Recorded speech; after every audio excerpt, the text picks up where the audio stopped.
My next guest has become one of the biggest justice advocates against police brutality after her son Eric Garner was killed by a New York City police officer. Gwen Carr joining us now to talk about this.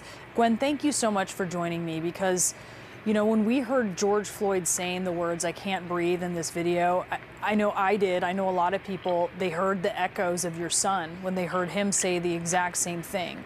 What is your reaction to what you saw happen and what you've seen the repercussions be for these officers so far? Baredu, can you repeat what you were saying? I didn't hear it. Gwen, I'm not sure if you can hear me now. Can you hear me? It's Brianna. Yes, I can hear you. Go ahead. Okay, thank you so much. I wanted to ask you, since you heard what George Floyd said, and it was like an echo of what we heard your son say. I wanted to know what your reaction was to what you've seen happen there, and also what your reaction is to what's happened with the officers so far.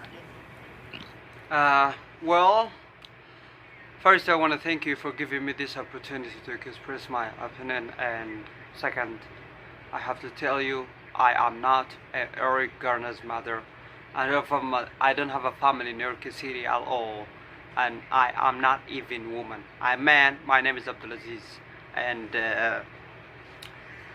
I'm just a black. Came here to speak about the black guy who murdered by white police fucking officers.